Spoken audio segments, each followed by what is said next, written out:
Okay, should we start now? Yes, sir. Start. Okay. Right. Okay. Assalamu alaikum, and I'm sorry for you guys waiting. I was just on my way and waiting for the transport. Um, so, any question from yesterday's? Yesterday was mostly introduction. Some of the things you probably already know about it, right? It was just a revision of different terminology and things. So we'll continue and we talk about oncogenes today, right? So as I explained earlier that all cancer is genetic, but most cancer are not inherited. So genetics means that every cancer has something to do with the genes. So it's a basic change that happens in the genes. Now, there are two things like there are like inheritance. There's certain cancer which can be inherited, and there are other things which play a major role, like oncogenes and anti-oncogenes, right? So these oncogenes, these are often present as proto-oncogenes. So these are present already in our system in different cells, but they're not active. So they, because of some changes or mutation, these proto-oncogenes, they convert into oncogenes. Okay, and we will talk about the function of oncogenes. We will also talk about anti-oncogenes. They are also known as like tumor suppressor genes. We'll talk about the mechanism through which these tumor suppressor genes, they are inactivated and their functions. So inheritance of cancer. I've shown this before that most of the cancer, about like 80% of the cancers, they are not genetic. I mean, they are not inherited. They are genetic, but they are not inherited. Only like 5 to 10% cancer, they are hereditary. So they goes from one generation to other generation, they pass on. And there are certain cancer up to like 20%, which can be like linked to the family clusters. So things like families which have marriages within families, interfamily marriages. Some genes they cluster, so they have more copies of their genes, and then if mutation happens to one of those genes, so they are more susceptible to develop cancer. Certain kind of cancer, not all cancer, right? So the inherited genes or the cancer which are inherited, they typically follow the Mendelian inheritance. So there could be three types, like the Mendelian inheritance or polygenic inheritance, or they're associated with some inherited disease. So as you probably know, the Mendelian inheritance, where genes are like according to Mendelian principle, the genes are dominant and recessive, right? And so certain cancers such as like retinoblastoma, which is a cancer of eyes, Wilms cancer or Wilms tumor, these are tumors which are developed in kidneys, especially in young children, and other cancers as neuroblastoma or multiple endocrine tumorosis or familiar polyposis, and some other like nevoid basal cell carcinoma syndrome.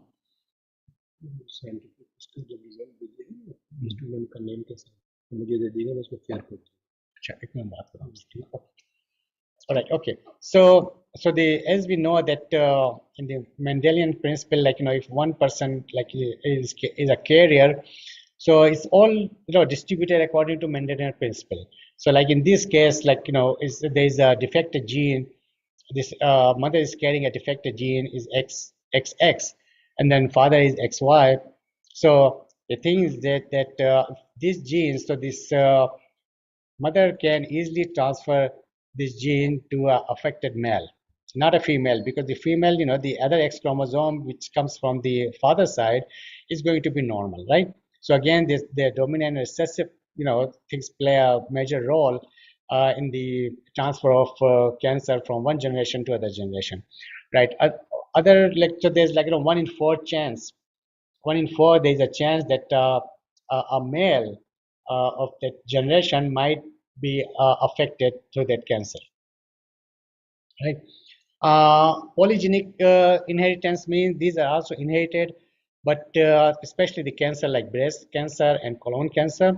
So the neoplasm occurring in related individual more often than expected on the basis of chance.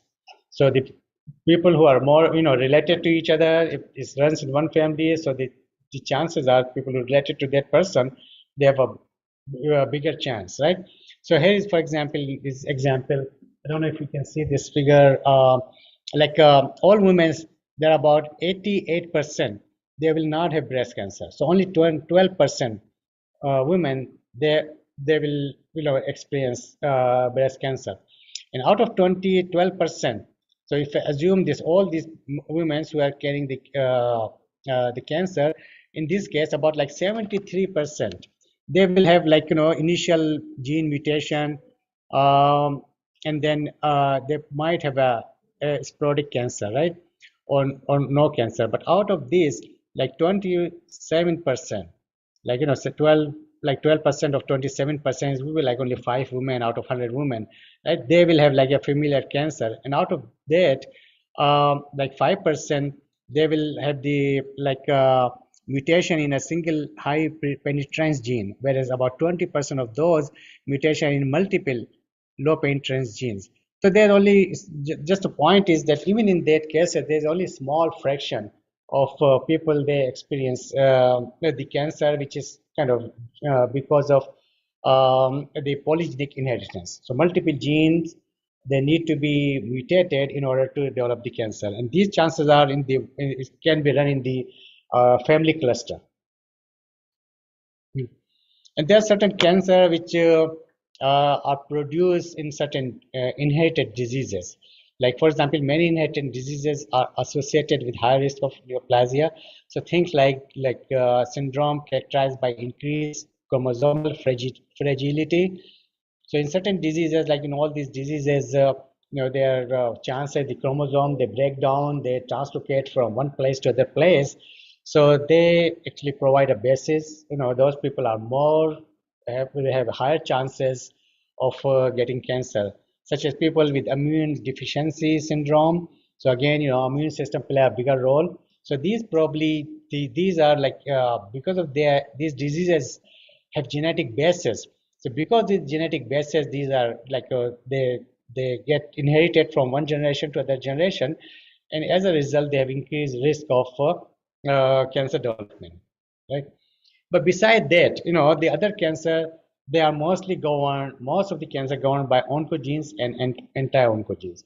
So oncogenes they stimulate the growth and cause of cancer when they are hyperactive. Mutation in genes, they are dominant. Like only one gene need to be mutated, and then that gene is hyperactive, and they cause cancer. And we will go some of the examples. Whereas in case of anti-oncogenes, which we also call tumor suppressor genes, they inhibit cell growth. So their function is to inhibit cell growth, and they cause cancer when they are turned off. So they are active all the time. These genes are not active all the time. They need to be activated in order to develop the cancer.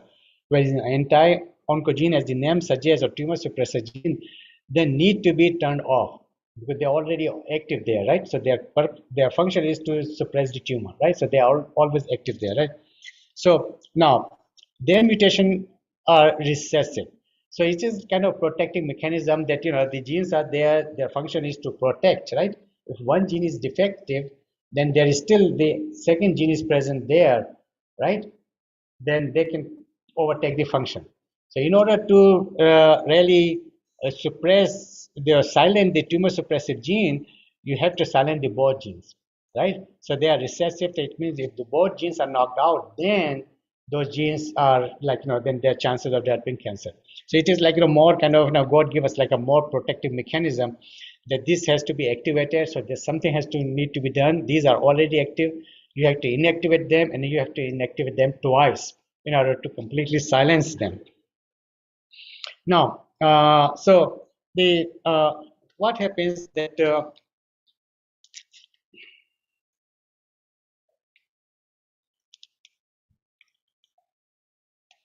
usually the concept of tumorogenesis comes from this concept of gain of function or loss of function.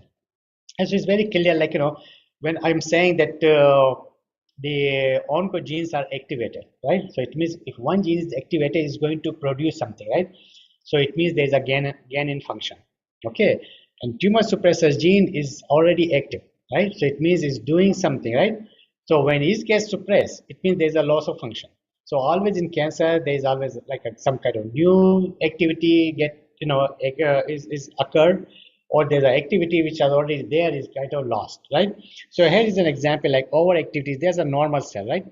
And I said that the mutation in oncogenes like is dominant. So if something happens, there's a mutation. So activating mutation enables oncogenes to stimulate cell proliferation, right? So what happens? There's a gain of function. Okay, under activity, there's a normal cell. The gene is get mutated, right? But there's no effect of mutation in one because there's only effect is only in one gene. But if there's a second mutation, which inactivates the second copy of the gene right here, right? So the function is completely gone, right? So two inactivating mutation functionally eliminates the tumor suppressor gene, stimulating cell proliferation, right? So here the tumor suppressor gene is function is to inhibit cell proliferation, but if both these genes are gone, then there is a increase in cell proliferation. So these are often the basic concept like a gain of function or loss of function. Now, the oncogenes, an oncogene is a kind of altered form of allele of a normal cellular genes. So there's a normal, genes which we call proto-oncogene. When these genes get altered, it becomes like a oncogene. Okay, so it is operationally defined as regulatory genes with dominant transforming properties. Oncogenes, they were first discovered through their association with specific retroviruses, right? And this form of an oncogene is called V-oncogene. We like simply donate like a viral oncogene. So the viruses, they picked up the genes, and then when they infected the cell again, then they transform the cell into a cancer cell. And we should give you some examples here, right?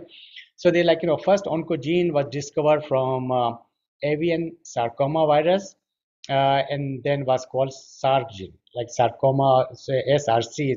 There was the first oncogene that was discovered, and you probably, people who are doing anti-cancer activities, that you probably know about, SARC and RAS mutation, right? These are the basic mutation in the cancer, right?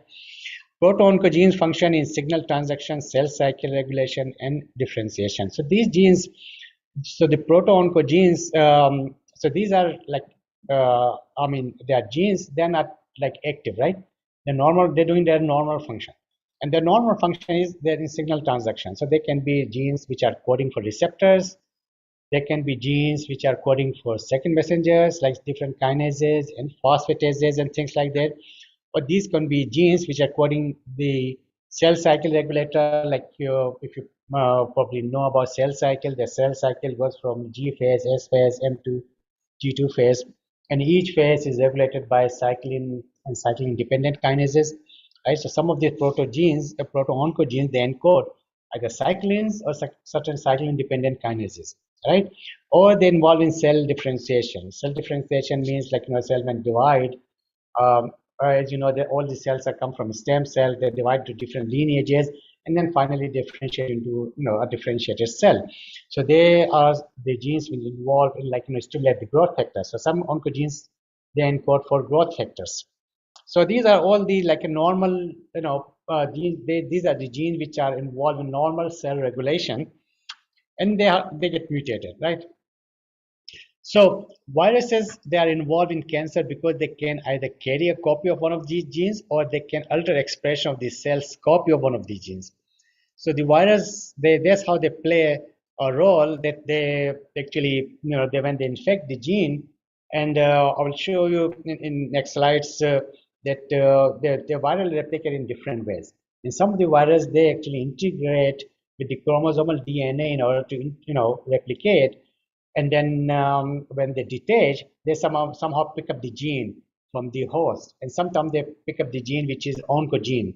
So they carry this oncogene, and when they infect some other cell, then they transfer this oncogene to this cell. So classes of tumor virus, they are like two classes. That they are DNA tumor virus and they are RNA tumor viruses, which we call retroviruses. They call retroviruses because these RNA viruses, we know that DNA is the genetic material. In order to replicate, RNA has to retrotranscribe the DNA. That's why they're called retroviruses. And then the DNA, they then replicate, make more RNA, and then that's how they multiply, right? So these are some examples transforming viruses. Like we have virus class, like we have adenovirus, which is double stranded DNA, Pepovirus, which is double stranded DNA, also like SV40, monkey, or Paloma virus, like in humans, or Retrovirus, which is single stranded RNA. So they encode certain oncogenes. Okay. Now and I will show in like as we go through this lecture that that mechanism of tumor development is a little bit different than the RNA viruses, right? And the viruses are really very important. Like it's just to show you that how important they are. That they were there are certain Nobel prizes. I apologize, you cannot read, but it's just to show that there were Nobel prizes won here.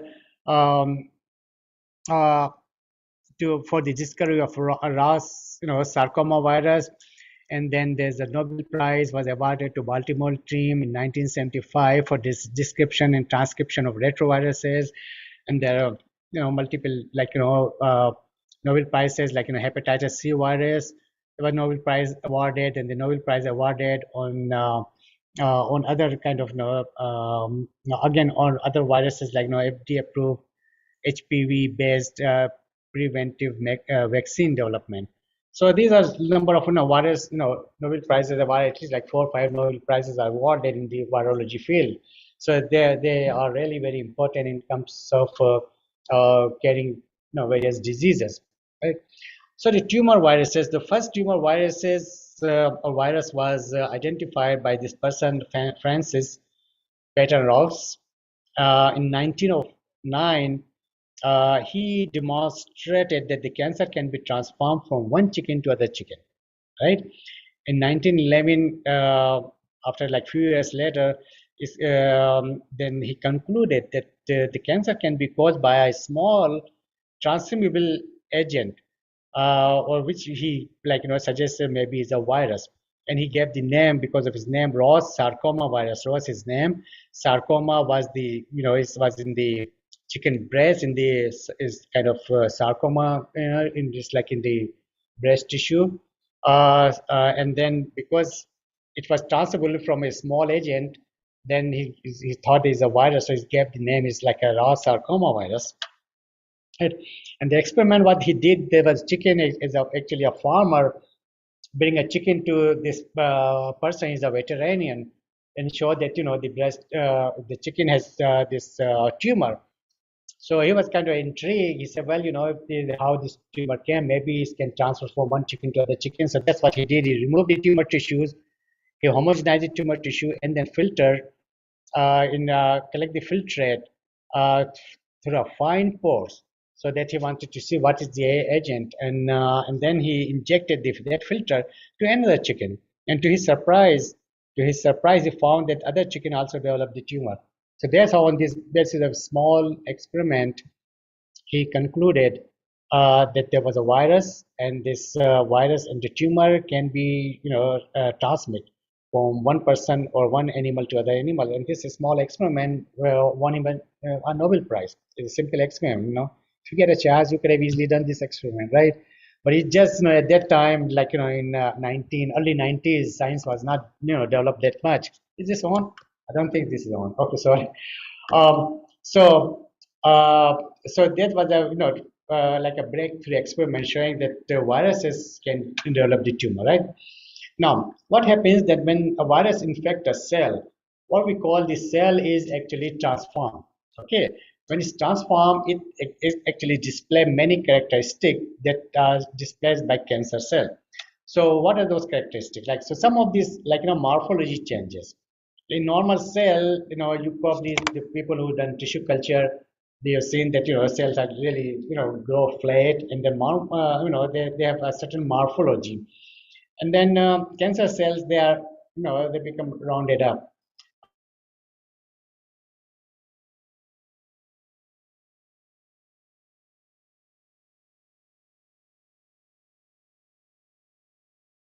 Cancer cells, they want to keep growing, so they multiply on top of each other, so they don't have this growth density dependent growth inhibition. Okay, now other thing is that normal cell, they really don't multiply that easily. You have to add certain growth factors in order to make them proliferate. But the cancer cell, they don't need any growth factor. They just have the inbuilt ability to divide again and again, right? And then anchorage dependent, growth anchorage dependent means that in normal cell you need to have some kind of provide some kind of matrix. Like you provide some matrix protein, like you coat with collagen or fibronectin or some kind of matrix protein like extracellular material, so that they can adhere easily. So because they don't adhere that easily, but the cancer cell, you probably, the people who are doing the tissue culture, that they attach easily and they could divide and they still remain attached. And again, the proliferative lifespan in normal cell, it is limited after certain, even you growing, you adding growth factors, they will they will multiply for few generation. Like endothelial cells usually use normal endothelial cells. They grow as much as 7 or 8 generation, and after that, you have to start over again. So these normal cells do not really divide that much, but the cancer cell, they go indefinitely. You probably heard the story about the HeLa cells. They were isolated about a century ago, and then they still multiplying. The people are still using those cells. So these cells, they're indefinite lifespan. Contact inhibition of movement. Again, this cell move, and then as soon as they touch other cell, they stop moving. But these cells, cancer cell, they don't inhibit. They still they still move on top of each other. So these are certain characteristics from normal cell into cancer cell. And then sometimes the reason I'm explaining you is that sometimes people, you need to convert a normal cell into a cancer cell, right? So you have a normal cell, you expose this to a chemical carcinogen or radiation or something, and then you observe that kind of things. So if the cells are growing without in the presence of growth factor, so these cells are growing in the presence of growth factor, you take the growth factor out, the cells start multiplying, then you say they are cancer. You say that cell is transformed, right? You convert a cancer cell into a normal cell into a cancer cell, or they don't need the extracellular matrix in order to grow. So sometimes there's experiment, or you can infect the cell with a virus to see if the virus can transform a normal cell into a cancer cell. So all that, right? Or sometimes you isolate cell from a cancer patient, and you need to know whether it's a normal cell or a cancer cell, right? So if the cancer cells show that kind of property, the cell, then you can say, well, it's already transformed cell because it has all these properties. It multiplies. It doesn't require a growth factor, and it does not require any extra cellular material, fibronectin, all that to grow. So that's how you distinguish between a normal and cancer cell.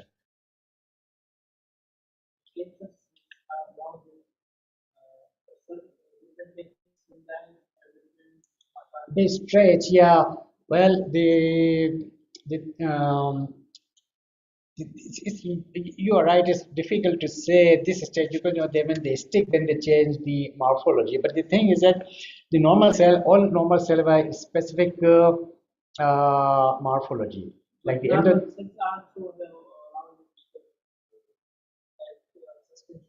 If you're in suspension, in suspension they will be rounded, right? But when they grow attached, when they are there, they have specific morphology. Like endothelial cell, when you look, they look endothelial cell, like they have cobblestone morphology. Hepatocytes, they have again the specific morphology. But the cancer cell, they lose the characteristic morphology. I think there's and the thing is that they kind of when they grow in in 3D, right? So these are usually rounded, right? But these cells grow like a tissue. So they will still keep they will not be rounded, but rather they will have their own structure. So they will make a tissue like a liver or something if they're growing in a 3D. But because we grow most of the time cells in a 2D, so there's a very interesting point you raised, which I forgot to mention. Like because typically we grow cell in a 2D dimension, so they attach and they spread. So we look like they are not rounded, but mostly it's like when they are grown in 3D. So these are like mostly they grow on they make a less rounded shape, right?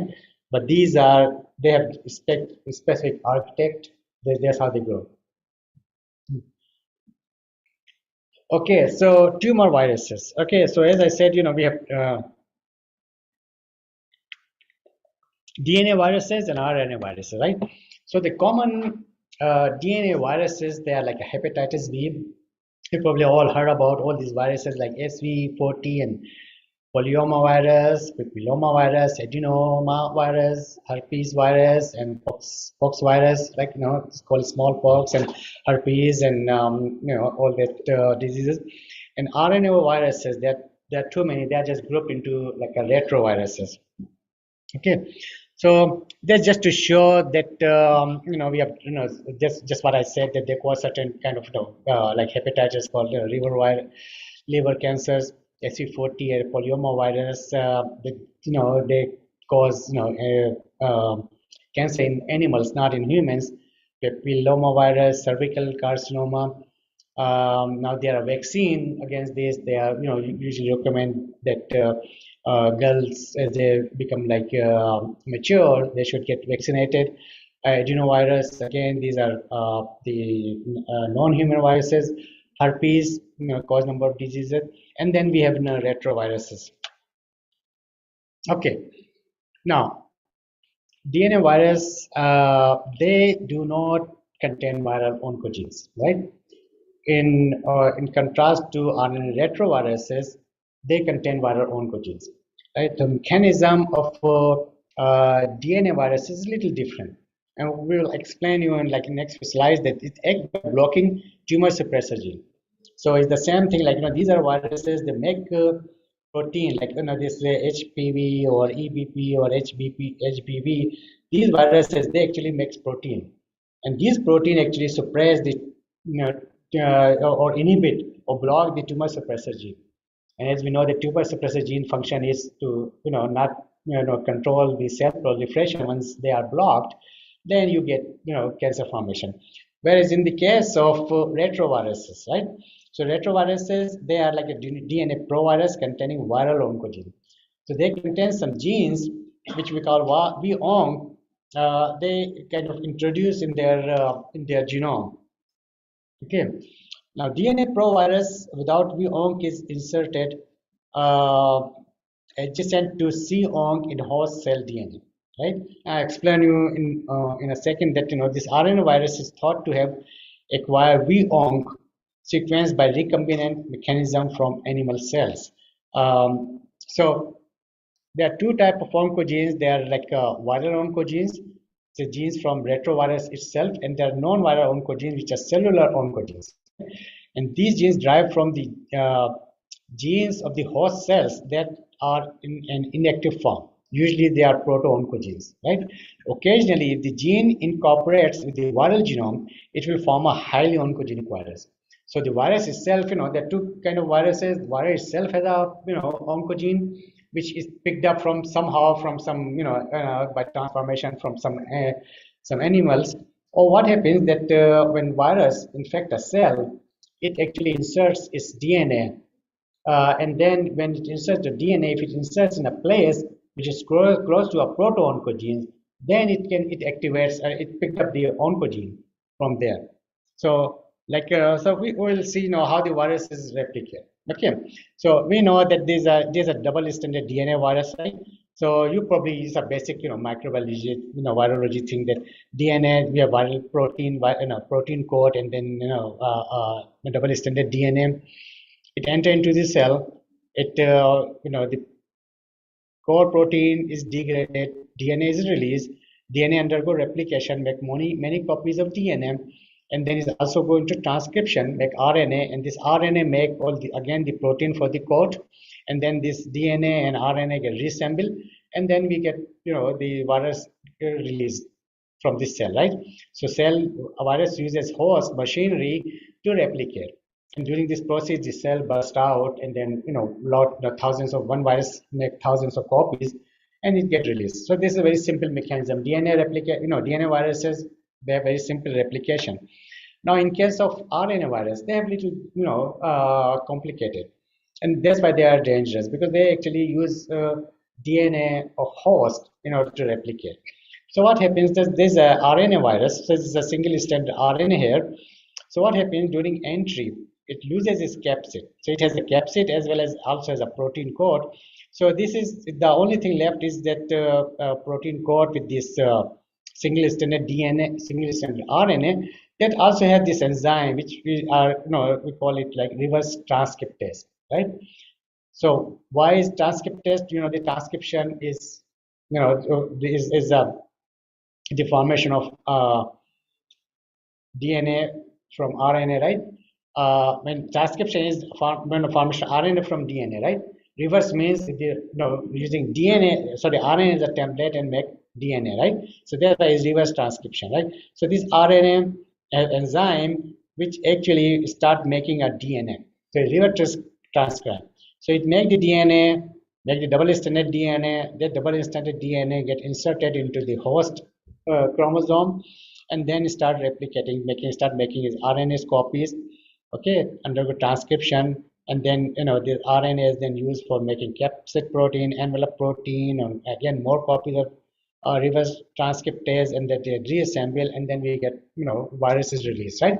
So that's how the RNA virus is replicated. So RNA viruses are more dangerous, right, than DNA viruses, because DNA viruses, they have a controlled replication. So if the cell is infected, it's going to infect the cell, destroy the cell. But the RNA virus is going to actually, if it's carrying an oncogene, it will transfer the oncogene to the host. So this integration mechanism, right? So here is an example, right? For example, this is a host chromosomal DNA. So this is a CARC, like cellular SARC gene. Okay, it is a proto-oncogene. Now this is a virus here, right?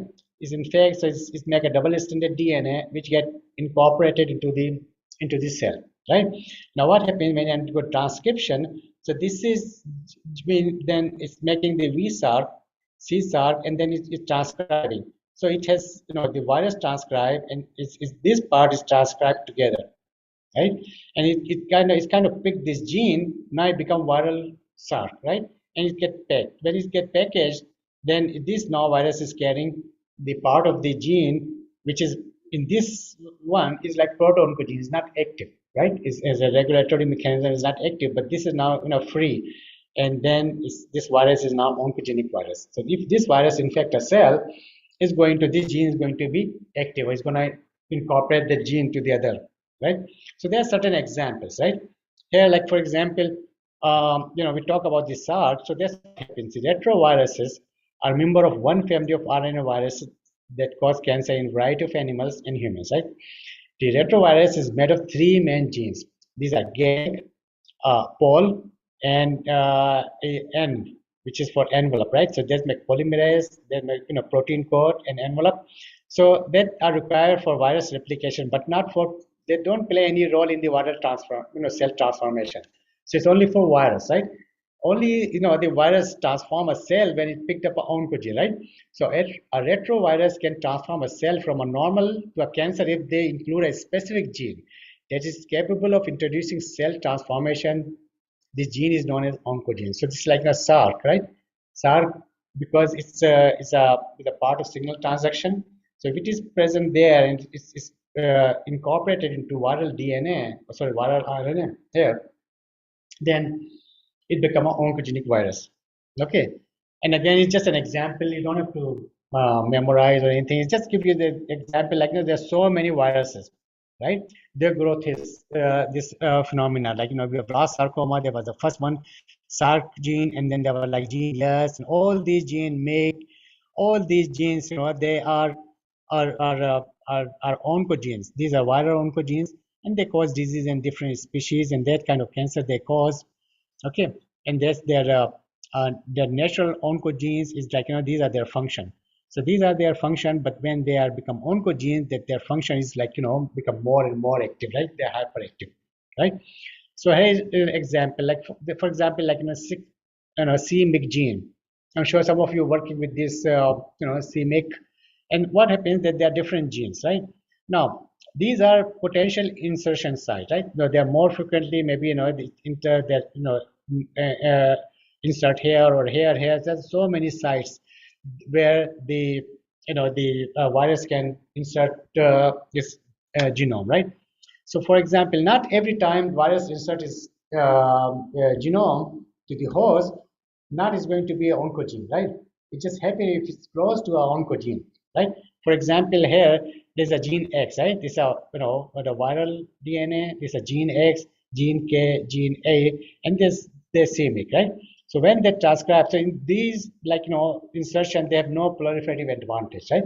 Because these are not the oncogenes, right? But this c-MYC is an oncogene, right? It has some cellular function because it's involved in signal transduction. Now, if this is picked up, no, then then this is when it's transcribed, it's going to make the protein, which will induce the uncontrolled cell proliferation. Okay. So that's how the RNA viruses work. So again, this is again example of these are the gene like MYC, and then these are some insertion mutation, that kind of tumors they are produced in certain species, and these are their functions. And I will give the handouts to you so that you will have these, so you can read, right? Okay. All right. So proto-oncogenes.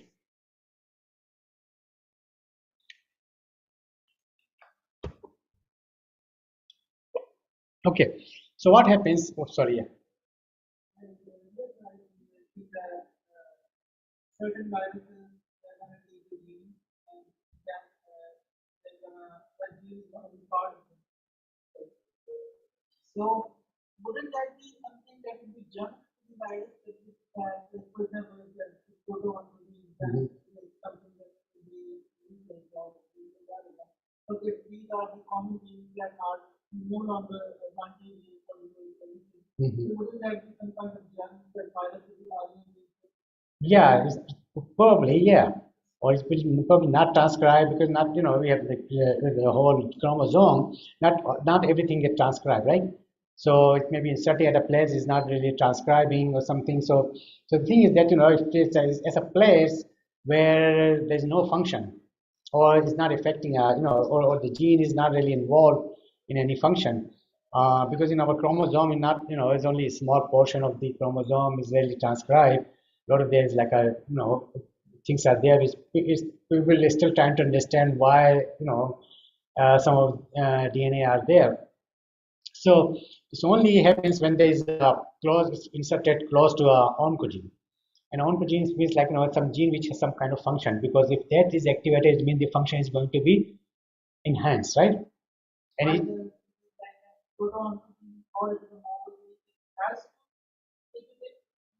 the proto-oncogenes is like it has a normal function, right? So its expression is regulated, right? When it's kind of inserted close to a virus, then it becomes like oncogene, because the regulatory mechanism is gone and it become like okay. And then I'll show you some example what happens, right?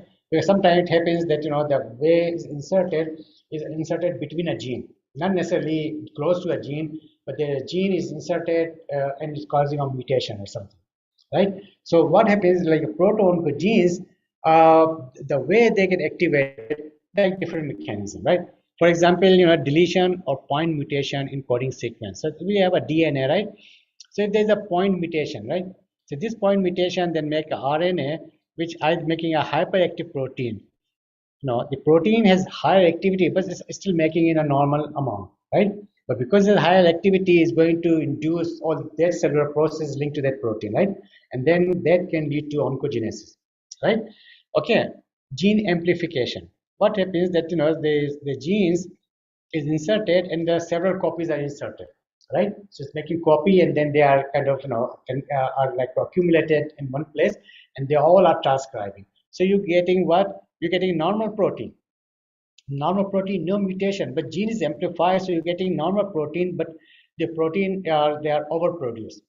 Okay, so that can also lead to oncogenesis, right? And then the biggest or most common thing is happening in certain cancer is the chromosome rearrangement. As we know that chromosome they rearrange, you know that when they replicate. So we have chromosome, then a chain gets segregated. So it's not that the one copy exactly duplicate, but the part of the they duplicate and they rearrange, right? So sometimes when they rearrange, they take some part of the other chromosome with them, and that now lead to the cancer formation. So for example, here what happens that in this one nearby regulatory DNA sequence cause normal protein to be overexpressed.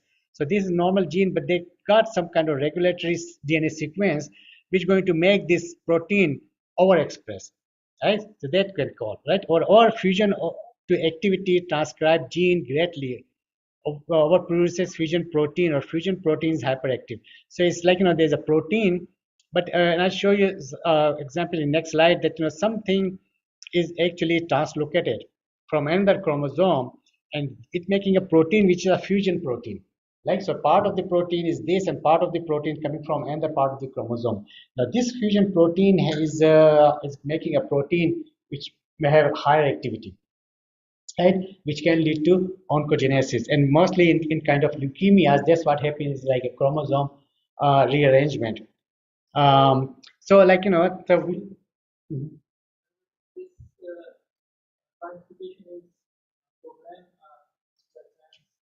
It by chance, yeah, it's not programmed. It's happened that like when they're rearranging, then a person is supposed like got subject to radiation or something, or if something happens in that cell, maybe that gene transferred, right? Chromosome part is broke down and transferred to that place, so their cell will become like cancerous cell, right? In most of the cases, what happens, we have a repair mechanism and all that, it will repair, and we have a immune system which will detect the cell and destroy the cell, or this cell may lose the ability to multiply by itself or something. So but sometimes it escape from all this defensive mechanism. So it's not easy to grow cancer. There's so many protective things in body which can really try to protect the cancer. And it just happened that our lifestyle sometimes overwhelm our defense mechanism, that lead to this problem. So once it starts locate, so it's happened by chance, because of certain condition. You expose to radiation, you expose to certain chemicals, or just by by chance that cell are dividing. So it's happened mostly in dividing cell, when the cell divide. Okay, so as I say, we have now different examples. So I give you different like example like mutation, gene amplification, and chromosome rearrangement. So mutation is the best example is that RAS gene. You probably heard about RAS, right? It's a GTP, small GTP protein. We will explain its function in a minute. So what happens? The mutation in RAS, what it causes continuous activation of RAS, right? So it's constitutively in the GTP bound form. Okay, so it causes uncontrolled cell proliferation, and this leads to cell transformation. So it happens only just by mutation of one nucleotide, right? Here C is changed to T, so it's encoding like glycine, now it's coding valine. A small change, 1 point mutation, it can convert the cell into a cancer cell. And we'll show the function of RAS. RAS is like a GTP protein, so it's involved in signal transduction. So it is present usually in GDP form. So GDP RAS is like inactive. What happens? The man is get activated, it displaces GDP to GTP, is bound to GTP. GTP is active. So what happens? Because of this mutation, is behave like the active RAS, right? So and this active all the time, right? So the RAS mutation is a very kind of common mutation in most of the cancer, and there are a lot of mutation that can happen in the RAS, right? For example, there are different kind of RAS are known, which are oncogenes like CRAS, and within CRAS there's like HKN, and then so it's like this This is a normal cell, like residue is like position 12 is glycine, 59 is alanine, and 61 is glutamine, right? In HRAS, change here. So one nucleotide, and that's usually often associated with like lung cancer, right? Same as if a change here is also like cause a different kind of cancer, bladder cancer. KRAS, the glycine is changed to cysteine, and it's also lead to lung carcinoma. So these different kind of just only one amino acids are changed here, like there are two double mutations. So just to show you that a small is a point mutation can lead to transformation of cell. So then again, the list of different cancer types where there is the percentage where this the mutation are present. For example, in pancreas, there's a KRAS is 90% chances the KRAS is mutated, right? Or 90% mutation or 90% of this pancreatic cancer found this RAS is mutated, right? Or present in KRAS, right? Same in thyroid, like 60% of thyroid cancer has either one of these RAS mutation. So these are different kind of cancer which has the RAS mutation, right? Now, so other one is abnormal activity, right? Now, what happens that we talk about the other, that what happens that this is a normal protein. RAF is also it's linked to the cell cycle in this signal transaction of RAS, because RAS activate RAF, right? And RAF activate MAP kinase. So it's like a signal, and then things goes to the nucleus where they start controlling the gene transcription. So the information like receptor bind, agonist, a hormone bind to the receptor, activate G protein like RAS, which activate RAF activate MAP kinase, we activate MAP kinase goes into the nucleus, bind to the nuclear regulatory element and start activating the gene transcription, right? So RAS is actually is a proto-oncogene. So it has a catalytic domain. Okay, is a kinase because is activate MAP kinase. So is a kinase, right? It has a regulatory domain. So regulatory domain actually is like folded in a way that it blocks its kinase activity, right?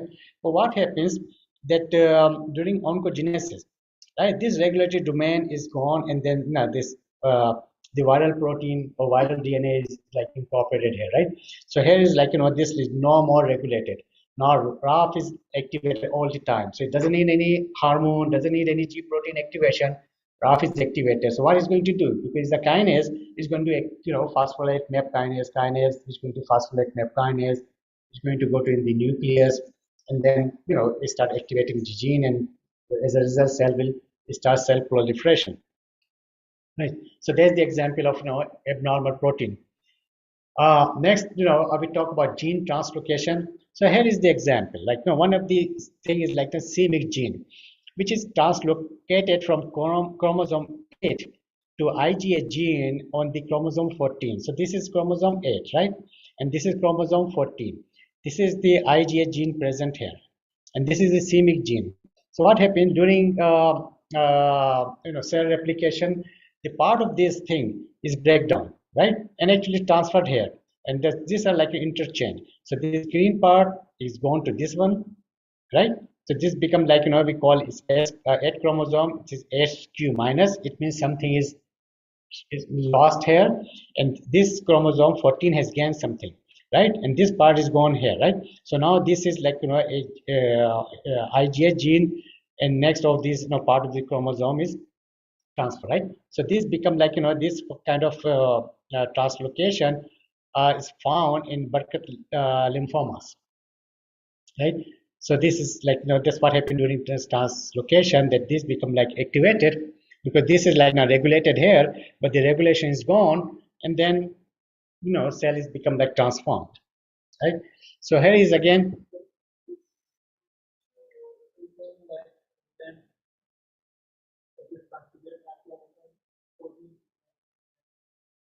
It's like it's not program. It's just they have the affinity somehow, like that.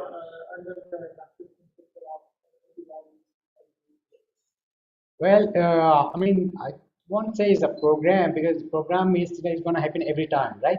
So it happens by chance. There's some the chromosomes because the chromosomes are sticky, right? And then their mechanism, they are like a heterochromosome and euchromatin, heterochromatin. So they expand, when they replicate. And during replication, what happens? They're fragile, they break away. So it's just a natural, somehow that depends, where they may be close to each other, like 14 and 8 chromosome, and they just translocate to each other. So it happens that they may have some affinity towards it, but it's not programmed, because program means it's going to happen all the time. So it's just they may have, you're right, they may have to have something that goes to only that place, right? Yeah.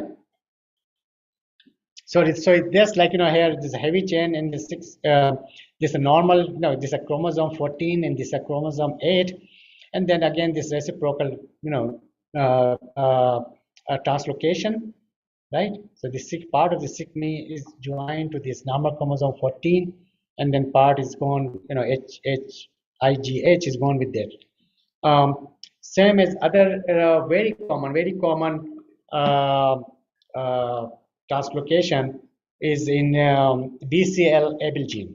Okay, so this is Abel gene, right? This is chromosome 9, and this is chromosome 22, right? This is BCR. So this is BCR protein present here, and then this is Abel protein here, right? Okay, what happens then? Again, there's a translocation. So this breaks away here, and then it's gets here. So it's making a BCR Abel, right? And where this is now this chromosome, and the rest of this is transferred here. Okay, now this BCR Abel, when it's transcribed, it make a protein, which we call BCR protein, and this is hyperactive. And then this is actually because this chromosome get smaller, right? Which we call Philadelphia chromosome. So usually when they diagnosis of leukemia, they would like to see if this is happening because of that, right? Because this is BCR Abel positive cells. Because they can now try to develop drugs or things which can specifically treat that protein, because that protein has certain function, right?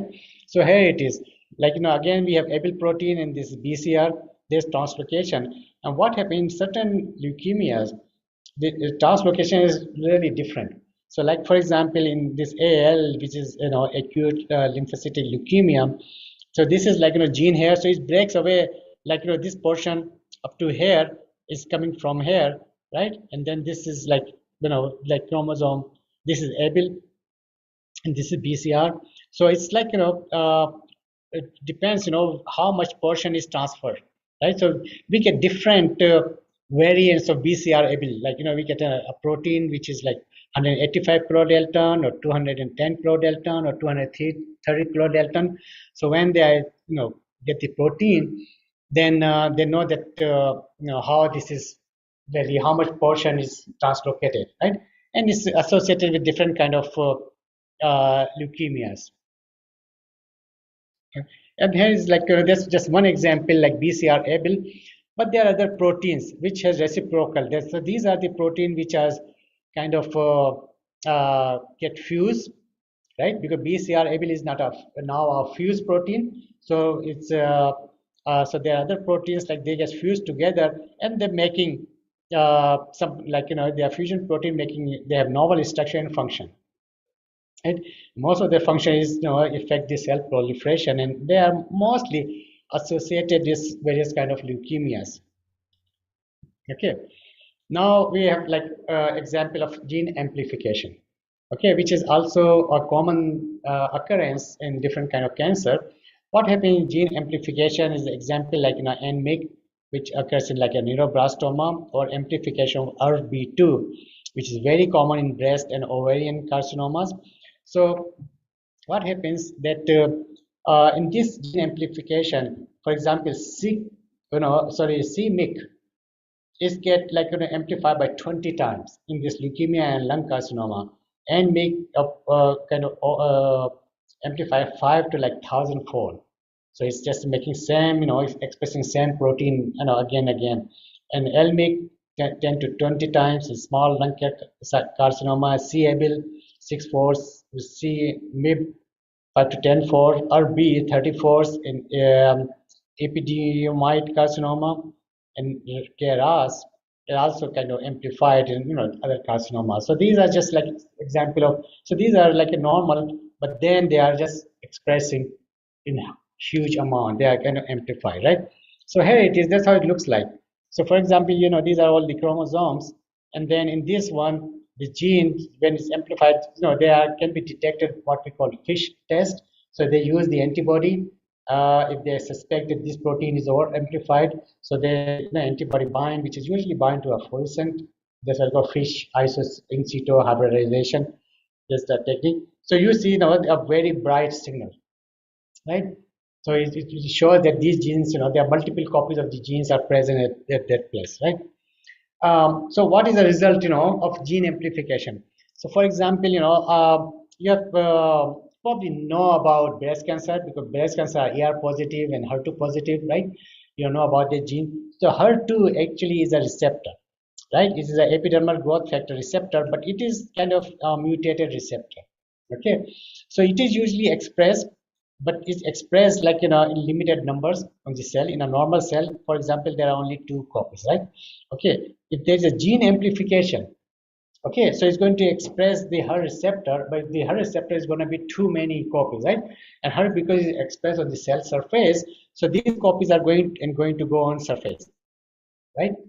Okay, so now what the thing is that first is bind, if agonist bind to this receptor, is going to do the signal transduction, which is going to do whatever, cell activity. Now, because it is so many receptors, okay, so it means the signal will be amplified many, many times.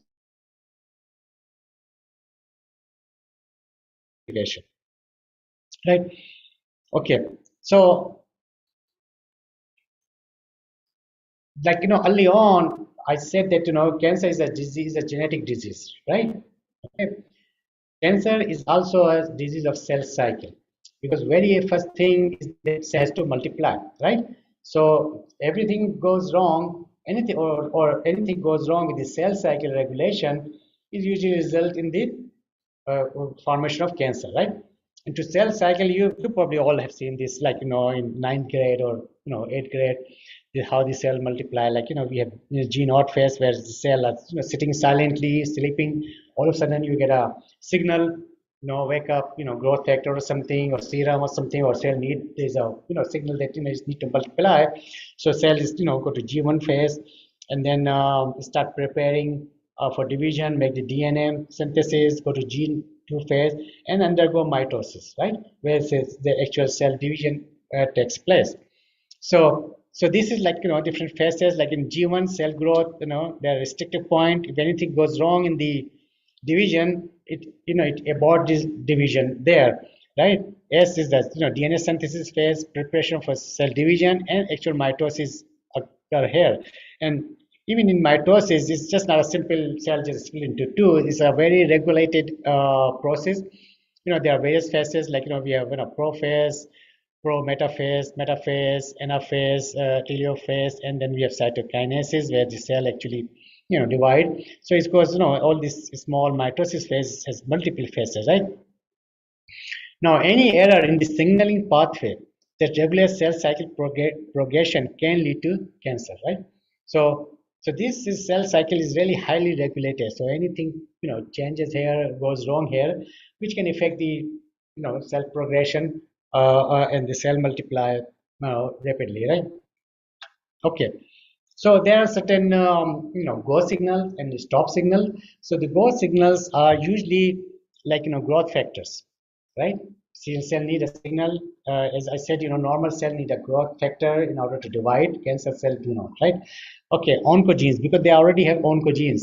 Okay, they make product which can lead to the cell cycle progression, or certain cyclin and cyclin dependent kinases, right? Their activation causes growth signal, right? And then we have certain tumor suppressor genes, okay, or cyclin dependent kinase inhibitors, which are stop signals, right? So these are like they work against each other, right? So as I said, we have cyclin dependent kinases, then we have cyclin dependent kinase inhibitor. So in normal condition, there will be more cyclin dependent kinase inhibitors to inhibit the cyclin dependent kinases, right? So it, cell cycle does not go on, right? But anything, and these are or same as the tumor suppressor gene, they actually encode some of these cyclin-dependent inhibitors, right? So what happens if there's a tumor, something wrong with the tumor suppression? So what will happen that they will not make cyclin-dependent kinase inhibitors, right? It means these kinases will be active, and then we stimulate the cell cycle progression. So that's how it goes. Okay, so again, what happens in normal cell, as I mentioned before, that usually this typical signal, very simplified version of signal transduction, that we have growth factor. Okay, it binds to its receptor. Okay, then it induces some kind of signal transduction. So there can be multiple things. One activate the other activate the other, and finally it goes. The message goes from receptor to nucleus. When nucleus, it activates the transcriptional factor, right? Which makes certain, activates certain gene, which makes some product, and cell respond to that signal, right? So we're getting a signal to respond, right? Cell respond to that signal. Okay, so and these, things are like, receptors are like, we have growth factor like IGF, insulin like growth factor, right? And then we have like, growth factor receptor like, our example like ERB2 I show you, or RET. There's another kind of receptor signal transducing factor, like we have cytoplasmic kinases, right? And then we have DNA binding protein, which involved in transcription. And then we have cell cycle proteins like, cyclin D and all that, which in the nucleus regulate their transcription, regulate the cell, cell progression, right? And there's more specific example signal transduction is that. Okay, so like, in that, like, there's a growth factor bind to the receptor. Okay, so what it does is that, for example, it activates RAS. Okay, so which is kind of a very common oncogenic pathway. RAS is a GTP binding, protein. So it's when it's activated, but there's another factor which is called GEF, like, GTP exchange factor. What this protein does is stimulate the exchange of GTP to GDP, right? So it exchanges, when it exchanges GTP, it becomes inactive. When it's bound to GTP, is active. So it activates MAP kinase, which is also known as RAF, right?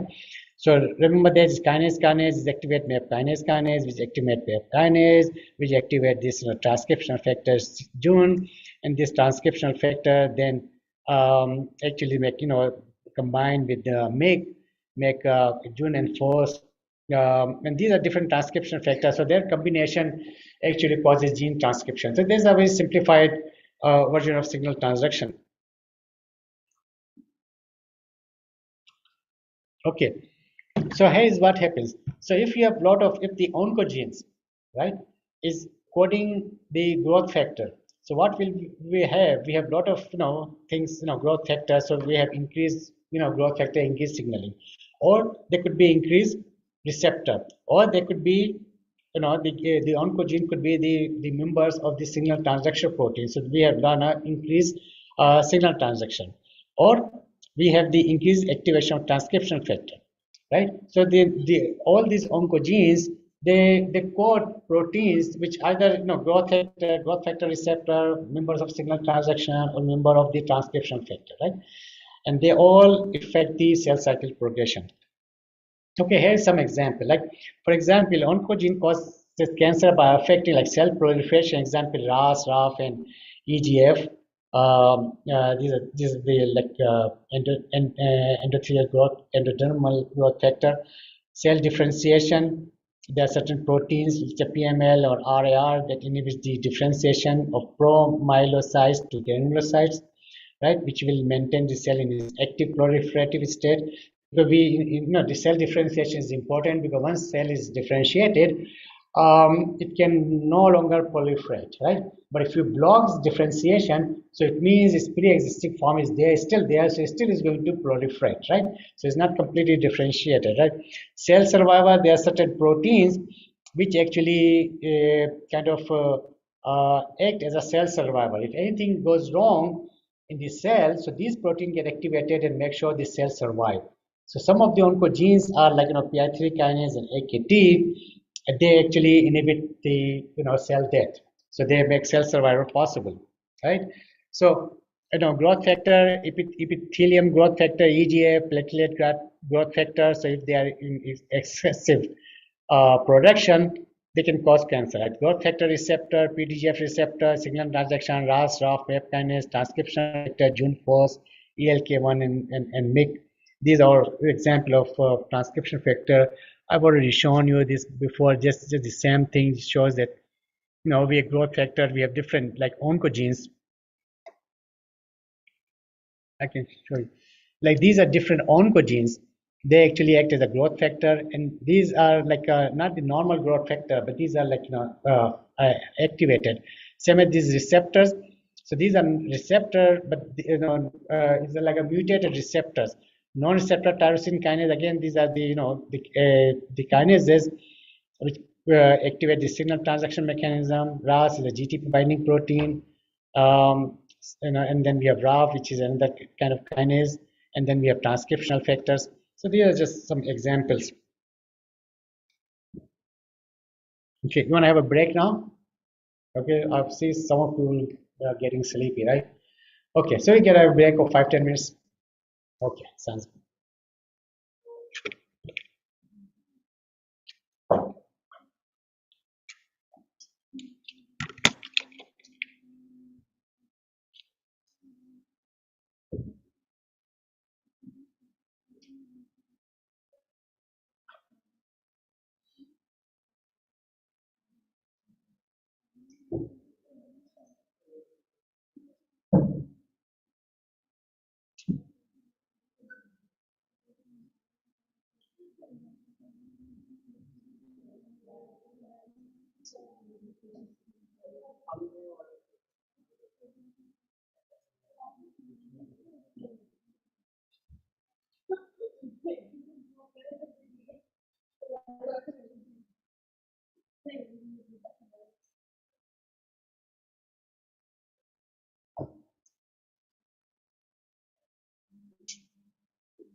No, I born here. I don't want to announce to everybody.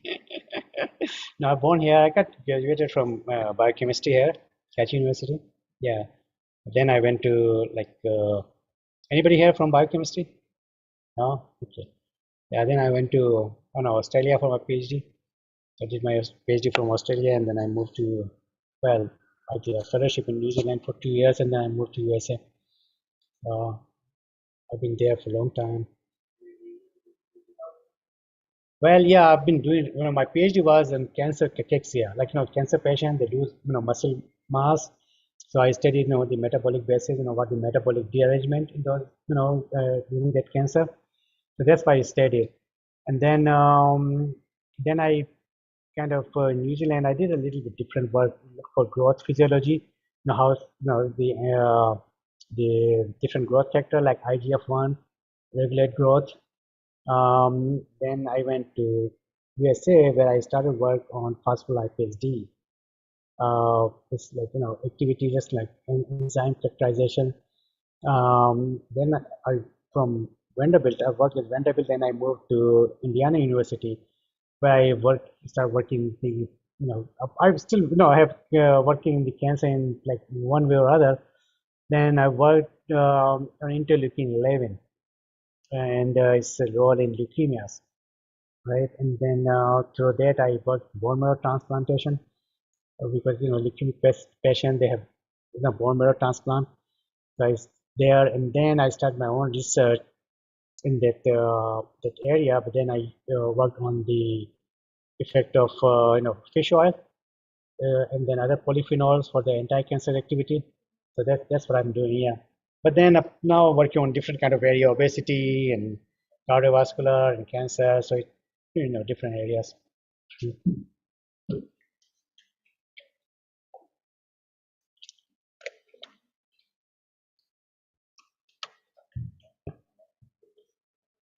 But I've been coming here since 1993, so I come like every year or every other year. So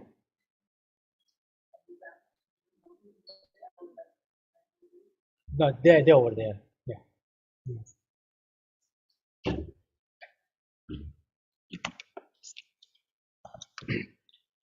Okay, so if you guys are refreshed, then we can start again. Okay.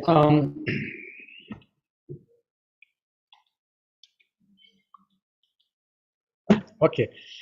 So that's actually just to give you an example, like we have like a SIS oncogene. This is an oncogene, but it actually behaves like a PDGF receptor.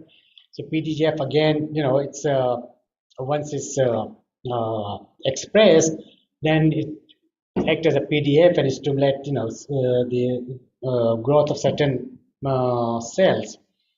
It's involved in like platelet. Of course, it's going to affect the platelet production. And we have other example like VRB. Okay, so what happens in this case? We have a normal, RB. It expresses in the truncated. So actually we have like EGF receptor. Okay, so EGF receptor is like it has some kind of like this conformation. So it has a binding site. So when EGF bind to the receptor, then cell is get activated and there's a signal transaction, right? But what happens? This VR protein is truncated, so the agonist binding site is gone. So and this receptor is always active, right? When it is expressed, so if this cell is infected with this gene, then it's going to express the receptor, and the receptor will come on the surface and is always activated, right? So then it means the signal is always on, and it lead to the oncogenesis, right? Other example like the G protein. Okay, G protein is RAS is again is an oncogene, and then I already have shown that when the signal get activated, then we have all these kind of modulators which interact with the G protein is present in inactive form like GD form. GDP is inactive. It get GDP is displaced by GTP.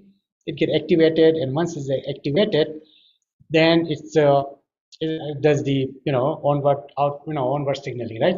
But what happens if it's oncogene? Then it means already active all the time. So this is a normal protein, right? RAS is a normal protein, but then if it's become oncogenic, right? We have small molecular protein, but when it's get mutated, then its signal is always on. It does not require this exchange factor for regulation, right? This is the same slide, right? And just to show you again how RAS is activated. So RAS bound to GDP, which is inactive. There's a protein called GTP exchange factor. It displaces GTP by GTP and is active. And then this is GTPase active. This GA gap, which is GTPase activating protein. So what it does is hydrolyzes GTP. When GTP hydrolyzes, it's converted to GTP, right? So it's again inactive. So this cycle actually, it goes on during cell signaling, right? And then again, it's still complicated because for activation, there's other like adapter proteins, what we call, and these adapter proteins, like we have receptor, something bind to the receptor, a growth factor bind to the receptor, which activates certain, that autophosphorylation. Like these receptor, they have like kinase activity. When something binds, then this phosphorylate, this one, this phosphorylate, this chain, we call autophosphorylation. And the protein which has affinity to phosphoprotein sites. So whenever they see a phosphor residue, they kind of they attach to that, right? And then this protein has certain sequences which this protein bind, and this protein has such an affinity to this one. So that's how this protein interact, and then the whole signaling starts. When this starts, then the GTP gets activated, and then we RAS activate RAF activate MEP kinase, MEP kinase activate MEP kinase, which activate it goes into nucleus, and then affect its signal transduction, right? And then we have like nuclear protein example, like c-MYC is a nuclear transcriptional factor. Okay, and then again in this example here where we get with the same thing that RAS GTP is activating RAF MEP kinase, and then this usually activate the MYC protein here. And MYC is a transcriptional factor which combined with other transcriptional factor to induce the transcription of gene, right?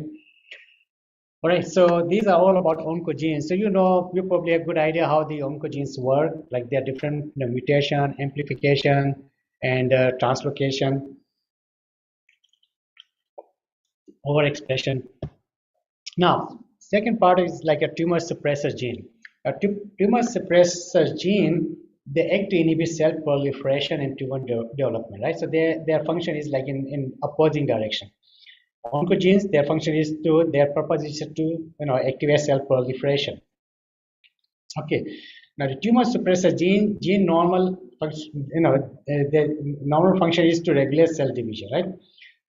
Now, in this case, both alleles need to be mutated or removed in order to lose the gene activity, right? For example, the first mutation may be inherited, right, or somatic. Like inherited means like for example, a parent has a defective gene, it may be passed on, right? But still, the person will have a normal life because only one gene is defective, right?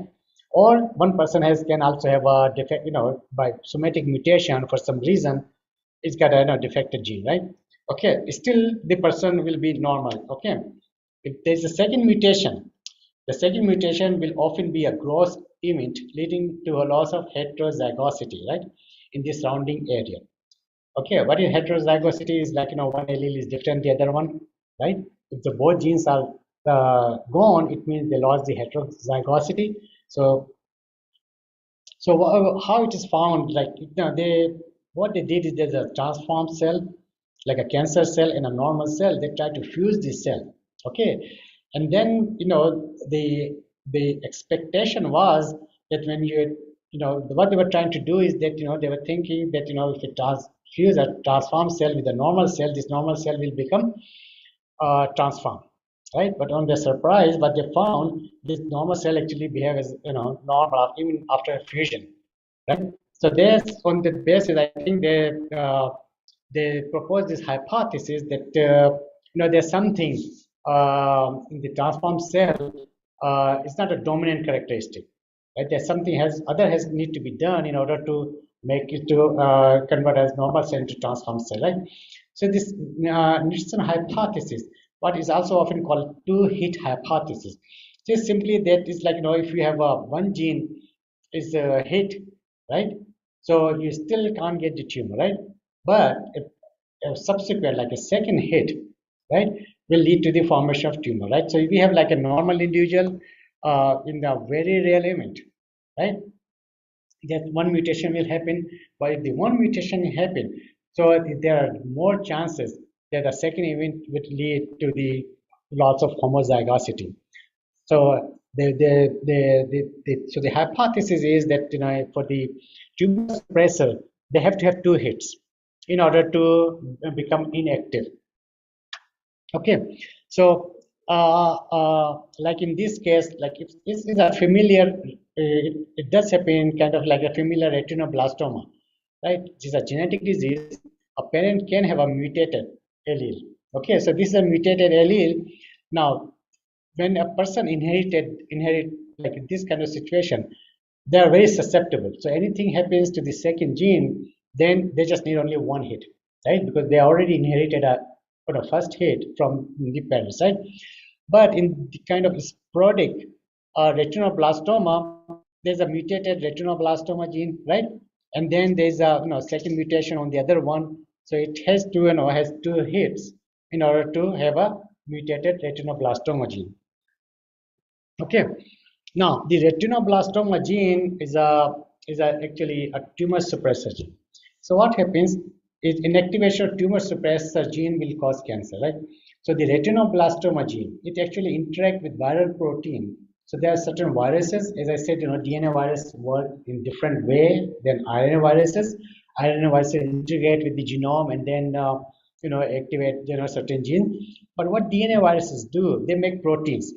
Okay, so what they make this E7 protein, like by human papilloma virus 16 or SV40 or SV40 large T antigen or adenovirus E1. So these are certain proteins they produce. So what happens that these are retinoblastoma protein, right? Okay, now the function of retinoblastoma protein is to inhibit this cell replication. Okay, now when this protein, like for example SV protein, what it does is coming from a virus. It's a DNA virus is called this protein. It binds the retinoblastoma protein. Okay, so there is nothing to stop the cell replication. So now the cell start going to go into cell cycle, and the retinoblastoma protein is a very key protein for cell cycle regulation. Okay, so tumor suppressor genes is they antagonize the function of oncogenes. They regulate transcription factor, regulate cell cycle, induce apoptosis. Okay, and induce apoptosis, right? So there's some example how they antagonize the function of oncogenes. Okay, now for example, here is like this RAS protein we talk about so many times, right? So one function of RAS is that activate PI3 kinase, which activate actually it's phosphorylate. PI3 kinase is a kinase, so this is phosphoinositidol bisphosphate. It actually make another phosphorylation and convert into phosphoinositidol trisphosphate. So convert PIP2 into PIP3, and PIP3 is the activator of this AKT, which get phosphorylated, right? So the end this little oncogene, like this is the oncogenes. Okay, so what happens? There is another gene which called P10. Okay, so P10 is a tumor suppressor gene. So what it does actually is dephosphorylate PI3 into PIP2 back, right? So what it does, so it actually stop the activation of AKT, right? So what it's doing is just antagonizing the function of this oncogene, RAS, and then P10, right? So even if RAS is activated, if there is a tumor suppressor gene, if this gene is active, it's going to basically neutralize the effect of RAS. Okay, and just to show you, because some of the things are confusing, like PIP, I don't know how much you are familiar with lipid biology. So again, ligand bind to the receptor, activate PI3 kinase, so phosphatidylinositol 4,5 bisphosphate is converted into phosphoinositol 3,4,5 trisphosphate, and P10 is converted to dephosphorylation, and this form, the trisphosphate, activate this enzyme PDK, which is also known as protein kinase B, activate AKT, phosphorylate AKT, and then we get all this is inhibit the apoptosis, and it actually is called a cell survival, cell proliferation. Now this is inositol, is a sugar, and they're like 2 phosphate here. Okay, so it is like phosphoinositol So this is like glycerol, 2 fatty acid, and then this is the third molecule glycerol, phosphate linked to the PIP2. So when it gets phosphorylated, so what they do is what happens that this molecule, this again get phosphorylated, right? So there's a 3 phosphorylation here, right? So this, on this phosphorylation, it become like substrate for this AKT can interact with that. That's how it get activated, right? Now regulation of transcription factor. So repressor transcription factor, for example, WT1 is a repressor that appears to suppress transcription factor, insulin-like growth factor, right? Which will contribute in the development of tumor. So some of the genes are act as a tumor suppressor, or some of like activator of transcriptional factor, right? So they activate the transcriptional factor, which is actually involved in inhibiting the cell proliferation. So they can be suppressor. Okay, they suppress the genes which involve in cell proliferation, or they can activate the transcriptional factor which involve in this inhibition of cell proliferation. Like for example, TGF, transforming growth factor beta. Its function is is actually involved in cell differentiation. So it's an inhibitor of cell proliferation, right? Regulation of cell cycle. As we talk about retinoblastoma protein that inhibits cell cycle in G1 phase, and inhibits the cell cycle proliferation. And there's another gene like INK4 that encode this protein P56. Actually, P56 is a cyclin-dependent kinase inhibitor. So it's a tumor suppressor gene making cyclin-dependent kinase protein inhibitor that inhibit the cyclin-dependent kinase 4 and cyclin-dependent kinase or cyclin D, because this cyclin-dependent kinase they get activated when a specific cyclin bind to them. So they always work as a complex, right? So what happens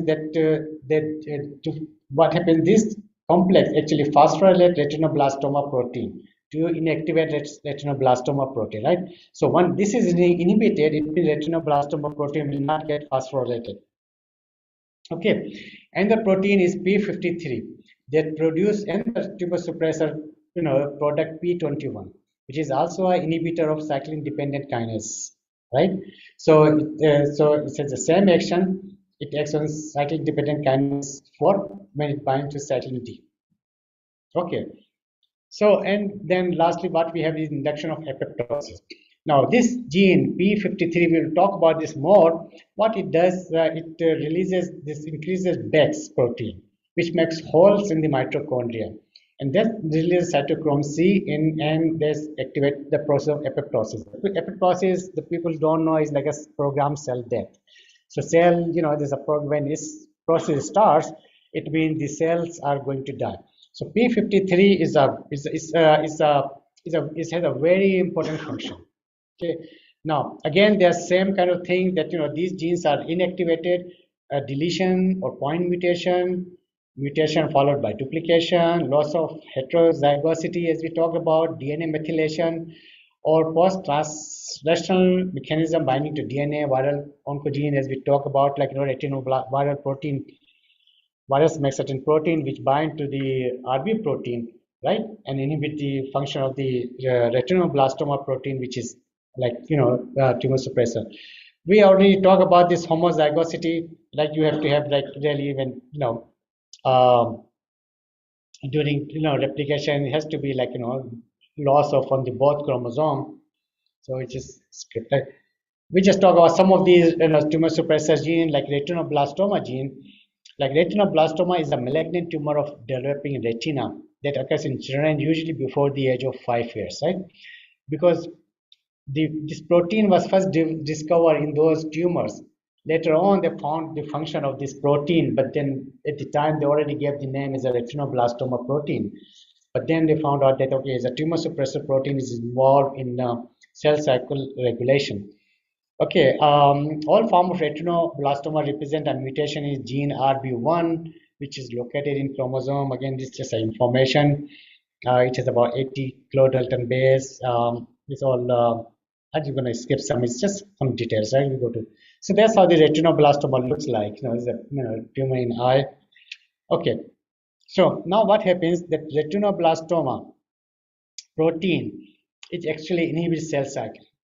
Okay, so cell cycle is not going to go progress. So what happens that we have cyclin-dependent kinase 4 and cyclin and bind to cyclin D. When it's bind, it phosphorylates the retinoblastoma protein. Once it's phosphorylated, it becomes like inactive. Okay, and when it's inactive, the cell cycle progresses. So there's the simple mechanism. That's what happens, right? And actually, what happens? The retinoblastoma protein in is bound to this elongation factor E2F1. These are the transcriptional factors. It's bound with that, right? When it gets phosphorylated, these factors are free, and then they release, and then they start the transcription, and they are involved in cell cycle progression. So once they are released, and they are released because this is become like inactivated, and then they start the cell cycle progression. Now, as I said, this cell cycle is actually regulated by different phases are regulated by different cyclin-dependent kinases, which are bound to different cyclin. So in this case, like the very first is like the cyclin B bound to the CDC2. This is also a cyclin-dependent kinase. And some of the names are because they are the mammalian are given like cyclin-dependent kinase. Some of them are first identified in yeast or different organisms, so they were giving some different name. But now they are so the CDCs are like from yeast. They were first discovered. So they are different cyclin and cyclin-dependent kinases. They are involved in different phases of cell cycle. What they do, they actually phosphorylate retinoblastoma protein. So it's not phosphorylated, and it's phosphorylated is heavily phosphorylated. So it's not to like it's really they want to keep this retinoblastoma protein inactive in order to regulate this or progress the cell cycle, right? So that's how retinoblastoma protein works, right? Now, the other tumor suppressor protein, which is more important, is like P53. Now, P53 is also a tumor suppressor. It's called TP53. It's a tumor suppressor gene. It actually is called guardian of genome or guardian of tissue. So anything happens in this cell, this protein expresses quickly because the cells is to protect this cell. So P53 is kind of now anything like if there's a lack of nucleotide, there's an effect in DNA synthesis, or UV exposure, UV radiation, ionic radiation, oncogene signaling, hypoxia, blockade of transcription. Anything happens in the cell, it senses that something is going wrong in the cell, excuse me, and then it is expressed. So what it does is immediately arrest the cell cycle. Something happened in my throat.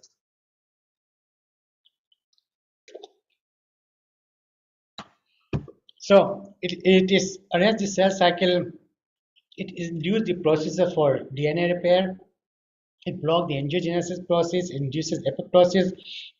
So what it does, either it tries to repair the mechanism and return the cell to proliferation, or it actually induces apoptosis and kill the cell. Now, there's one thing is that P53 in cancer, what happens that we talk about that we need like the tumor suppressor gene, right? So as I earlier said, you need two hits. Both genes need to be absent, right?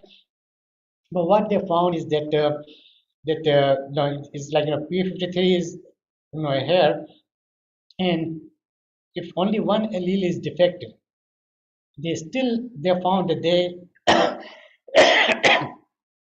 it is capable of inducing tumor, right? I mean, they were still like here. So it is actually does not follow the Nixon hypothesis, right? So mutated P53 alters cell phenotype in the presence of wild type P53. So reason is that actually P53 is actually a tetramer. So to have a functional P53, you have to have like all four subunit function, right? So if you have a mutator, so it's like there is various ways that P53. So this is all mutated one, right? So it means that this is like a double mutation here, right? Everything is mutated, right? But in this case, they are the activity it is lost to a certain degree, right? So still they are not able to prevent. No, they not do like the activity is lost, so it means they are not going to act as a regular tumor suppressor, right? So in cell, you're going to have a combination of all these, right? Because all these proteins, some would be active, some would be not active, and some would be not completely active, right? So because of this combination, then what happens that a single hit can affect the p53 activity. And this is just some data. It shows that the occurrence of p53 mutation, like is both in developing and the developed countries. Is involved in like 70% in lung cancer, stomach cancer, breast, colon, in like prostate cancer, cervical. So in all kind of is like mostly involved in all these cancer to some less extent to in these kind of cancer. Okay. And then this is just shows that in p53 most of the mutation is occur because of this missense mutation, and these are other tumor suppressor genes which like shows that most of the mutations are actually from like a frame shift. So these are different ways these genes are tumor suppressor genes are mutated. This again some data showing that like uh, what are different cancer where this p53 is highly get affected, like in ovarian cancer this is highly affected, whereas in it's like a uterine cervical cancer is less affected, right?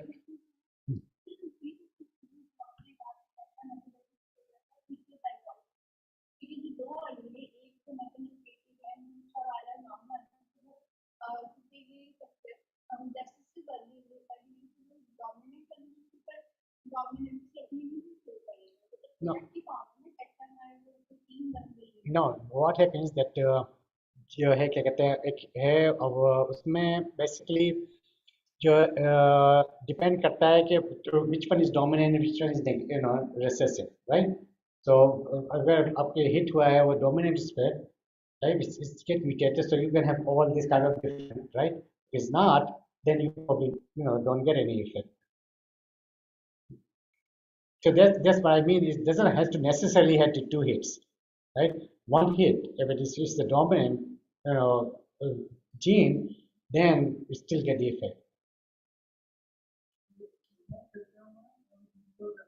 What is that? It's a homotetramer, so all the unit. But if it's a subunit is mutated, right? Then it has all, then it becomes like hetero because there's one is different.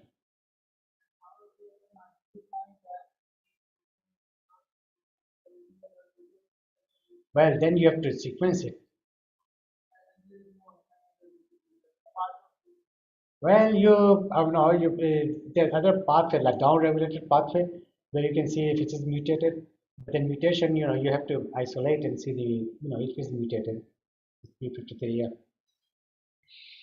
And the way P53 is regulated, so is P53 actually make this is actually is involved in the transcription of various genes. It's also involved in transcription of a gene which is called MDM2. So what this MDM2 does is that this make this protein MDM2, which actually binds to P53, and this MDM is highly ubiquitinated, right? And once it's ubiquitinated, it's like targeted for degradation, so it can degrade it from its proteasomic pathway. Now, P53 is actually highly regulated, right? So this is like, P53, and you can see there are so many sites where it can get phosphorylated.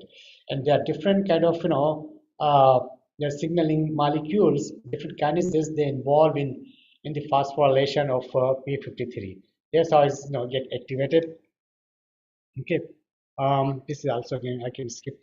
Not only phosphorylation, but the P53 is get all kind of covalent modification, just like phosphorylation, acetylation, ubiquitation, all different kind of things get modify this protein. Okay, so P53, as I said, that MDM protein is involved in this regulation, and active P53 is act as like it's regular different processes like angiogenesis, growth arrest, DNA repair, and apoptosis. And there is a like a crosstalk between p53 and RB protein. So what happens that p53 actually it's regulate these expression of p21, and p21 is an inhibitor of cyclin dependent kinase 4, right? And cyclin dependent kinase 4 is involved in the phosphorylation of retinoblastoma protein, right? So p53, if it's expressing more p21, then it's going to inhibit this, right? It means the activation is a tumor suppressor protein is actually inhibiting the activation of and the tumor suppressor protein, right? Okay. Inhibition of p53 function. So we had talked earlier that viral infection is a stress that turn on p53 protein from many viruses mislocalize or block p53. So I can just show you the example. So there are different viruses, like for example HP116, HP118. These they code different proteins, right? And these different, this is p53. So these different proteins they actually bound to p53 and make them inactive. So that's how the DNA viruses work. So they are just making this tumor suppressor protein inactive, or whereas the active p53, they're involved in like a cell cycle arrest, apoptosis, and all these process. Briefly on breast cancer gene, BRCA gene. Now this BRCA gene is kind of regarded is like in between. And some people regard it as an oncogene, some people regard it as a tumor suppressor gene. Right. We know that women like 1 in 7 they have chance of getting breast cancer in their lifetime. Most cancer is sporadic, like 5 to 10% of cases are genetically linked, as we explained. Now, women inheriting a mutated BRCA gene, they have increased chances of diseases. They also can have they have increased chances of ovarian cancer. So the frequency of BRCA gene mutation in US population is like 1 in 50. Different Ashkenazi Jews. What happens is that they have the same thing they marry within their families. So again, now they have a lot of genetic diseases, a lot of genes. They are because of their intermarriages. So in like 1 in 40, it's increased by tenfold. They have this mutation. Women with breast cancer under age 50, approximately 1 in 13. Women with breast cancer under age 40, 1 in 10. Ashkenazi Jews with breast cancer under age of 50, 1 in 8. So now the BRCA genes, there are two different kinds, BRCA1 and BRCA2, and then known as breast and ovarian cancer susceptibility gene, right? They are regarded as tumor suppressor gene or recessive oncogene. So what happens that their mutation will not cause the breast cancer, right? If somebody inherited that mutated BRCA gene, but they're susceptible, so it means if anything else happens, then they have more chances of getting the cancer. So that's what they are regarded as like a like a tumor suppressor, because it needs to have another hit, right? Or recessive oncogene means they are not dominant, like oncogenes are dominant. If something happens, then they activate, right? And they are actually involved in DNA repair. So the mutation of these genes actually cell to make the necessary repair. So germline mutation within BRCA1 predisposed carrier like heterozygous to early onset of breast cancer. Heterozygous carrier of BRCA1 mutation have an 80% risk of breast cancer. They also have an increased risk of ovarian cancer. It's similar, statistics for BRCA2 carrier, but it's later onset, but later age of onset and lead to other tumor like gastric, colon, pancreatic, and prostate cancer. So BRCA1 is more specific for like breast cancer. BRCA2 mutation comes. How this mutation interact with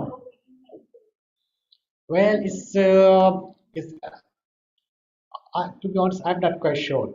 It just has been this observation that the people who have that mutation, that they develop they're susceptible to breast cancer. They have also this chance of ovarian cancer, and the reason is because both breast cancer and ovarian cancer they are highly dependent on estrogens, right? So the thing is that the mutation is there is the increased secretion of estrogens that may lead to the breast or ovarian cancer. Okay, so like here there are different examples, like people who like BRCA1 and BRCA2 mutation. General population has like 12.5% chances of this mutation, whereas sorry breast cancer. But if someone has BRCA1 mutation, there's like 50% chances. Of BRCA2 mutation, there's like 30 to 86% chances. Ovarian cancer, again, there's a very low in population, but with this mutation they found that the chance of ovarian cancer is increased. Same as like with this BRCA2 mutation in prostate, again there's low in general population, but with this mutation they have increased chances. Male breast cancer is actually linked to more like also for BRCA1 and BRCA2 mutation. Same as pancreatic is linked to BRCA2 mutation, but not the BRCA1 mutation, right? Okay, we already talked about that. Everyone's thought that it's like Nelson hypothesis, but it does not really follow. I'm just skipping some of the details, which is not important because I have a lot more to cover, and I want to leave you at a place where you can catch your point. Don't miss your point. Okay. Now, BRCA proteins are involved in the control of homologous recombination, double stranded break. Simply, just to make a story short, they involve in DNA repair. Okay, so the BRCA1 actually there's a whole protein complex. So it's not is a one of the protein which involved in protein repairs. So it bind with other proteins and all there. So once it is mutated, so the whole assembly which involved in protein, DNA repair, it become like disabled. So they are not able to do the DNA repair, right? Okay, so these are some of the genes. Now the other two things I'm gonna, or actually mostly I think is telomerase. I'm gonna talk about is the what happens to telomerase, how it's involved in tumor progression. Okay, now telomerase and telomerase and cancer. So telomeres, they are actually linked to cell aging. Okay, so what happens that we have cell and cell divide, right? About 60 to 100 times during cell lifespan. After certain predetermined replication, cell enter into a phase which we call senescence. Senescence is a stage where cell is alive but is not going to replicate. So it's like a sitting there is a viable, but it's what we call is the age cell, and eventually the cell die. So if you see under microscope, so these are look like a healthy cells, right? And these are the senescence cells, right? So they are age cells, right? Okay, so one thing is that people who are doing the tissue culture, you may notice that sometime when you grow a cell and their cells are slow, they are not dividing very fast. So what happens that when you do tissue culture, you have to be careful for one thing, that you split the cell when they are 90, not 90, like 70 to 80% confluent. Don't wait until they are 100% confluent. But what happens then some of these cells, they kind of become like, or they become like you go under senescence, right? So they lose their ability to replicate. So if you develop this habit that splitting your cell at the very end, like always very confluent, and you dividing the cell, and after a while then so your cells are really growing slow. So that's what happens, that you have a lot more senescent cells which are there but not dividing. Eventually you lose your culture, right? So always make sure that when you divide the cell, when they're actively dividing, right? So what happens, what it happens, right? So this word is actually derive a Greek word which is like telos means end, or meres means like part, right? So it is a region of repetitive DNA sequence at the end of chromosome. So what happens at the end of chromosome, there's certain repetitive sequence which are present, right? And these sequences are there to protect the chromosomes, right? Because it protects the end of chromosome from deterioration or from fusion with neighboring chromosome. The chromosome is sticky, so they provide some kind of cape. So it's present at the cape. So this is a chromosome. So centromer and telomere. Telomere are present at the end. And these telomere, they are nothing, they are just repetitive, multiple kind of repetitive sequence of like T, T, A, G, G, G in vertebrates. And so these are like, they're specialized protein and they form a cap at the end of the structure. Okay, and then, so here they are look like, right? So these are the sequences present like at the end of the chromosome. Okay, but what happens that when cells replicate? So when it replicates, the DNA replicate, chromosome replicates. So at each DNA replication, about 20 to 200 base pair of DNA remains unreplicated with 3' end. Okay, so as a result, what happens is we have multiple like that much telomerase, and one cycle is remain like it will become shorter and shorter and shorter and shorter, right? So that's what happens. Like there's a telomere DNA, so successive replication, it becomes shorter and shorter and shorter, and that's what it becomes like this, right? So now it cannot replicate. It become like cell become like it's just become old. It's not going to divide, and eventually it's going to die, right? So that's what happens normally, right? And then there's telomere here. If you lose telomere, then this become like unprotected end, and something happens, and chromosomes they translocate, they fuse with each other, and all that. And that's one of the reasons that the chromosome translocate to each other. If something goes wrong with the telomere, the ends are not protected, right? And they are fragile too. They break down. So anyway, so so these are telomeres, right? They protect open ends of chromosome from enzymatic digestion, anchor chromosome to nuclear membrane, right? Prevent clumping of chromosome during anaphase. Now, as I said, all mammalians they have TTA, GGG, whereas other organism has TT, GGGGG, right? So just like A is replaced by G. So these are like very specific sequences which are kind of repeated multiple times. Okay, now, telomeres and disease. What happens that shortened telomeres may be the culprit of such disease, like some of the diseases like premature aging, Down syndrome, Hutchinson, Gilford progeria, Werner syndrome. People with these diseases have demonstrated either short telomeres or accelerated telomere shortening, right? May also cause of degenerative joint diseases, sensory impairment. Many cancers take advantage of telomeres too, right? Um, so that's what happens. This telomere length is reduces. Okay. Okay. Now there are enzymes which they are called telomerase, right? So these enzymes they are actually complex. It has like a reverse transcriptase, and it has like it's called TERT.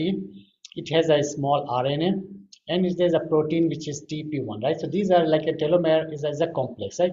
So its function is a telomeric repeat DNA directly to 3' overhanging, right? It uses its own RNA, so it has RNA, right, which is a kind of complementary. So it uses RNA, and this enzyme it does the transcription, right? So it's basically so vertebrate repeat DNA is like 3' and it says TAGG telomerase RNA template. So the template is like AAUGCC. So it's a complementary. So it has a small RNA which is complementary to that, and then it has an enzyme. So what it does is it's fill the gaps. Okay. Now, so here it is. So it is like there's a 3' and shortening. So what it does is again, this is the enzyme. So it uses its RNA as a template, and then it start, it start making the sequence, and then it's gonna, but it's gonna fill this, the lost, not the lost telomeres, right? Okay.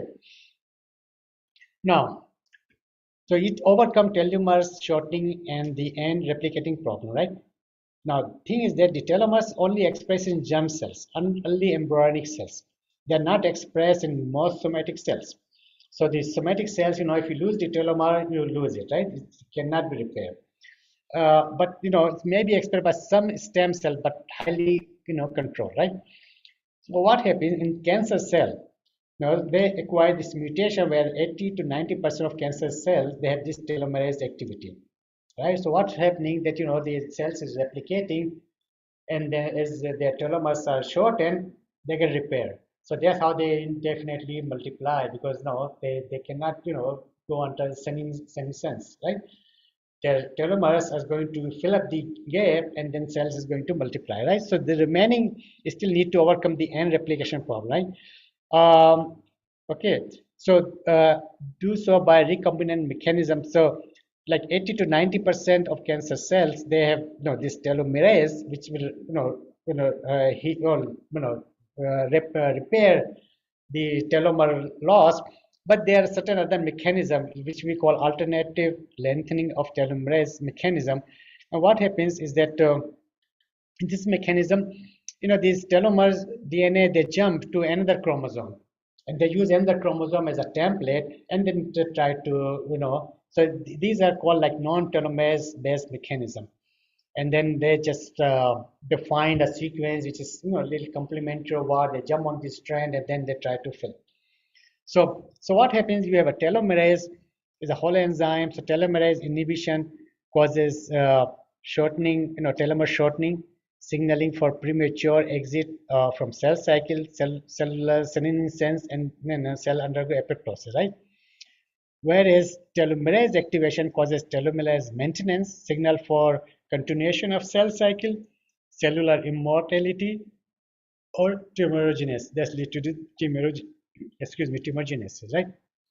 So, so as I said, there are active telomerase found in 90% of human tumors, right? Uh, Telomerase itself do not cause the cancer, right? They allow cancer to continue replication. Sorry.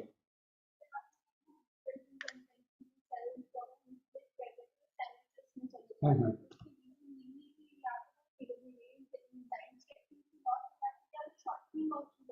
Whereas, yeah, it's probably a combination of both. Like that, their telomerase is like not active anymore, or this it becomes so short that it may not be repairable.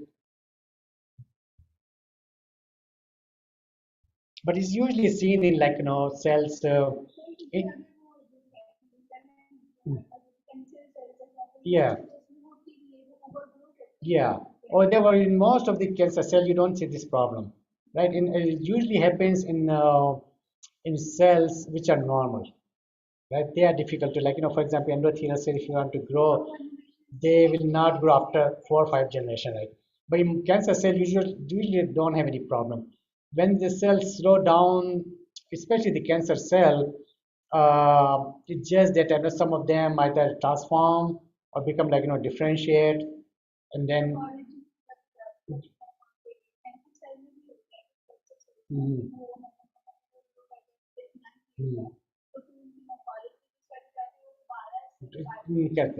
Yeah, it's quite possible. Yeah, that's what happens. Yeah. Okay.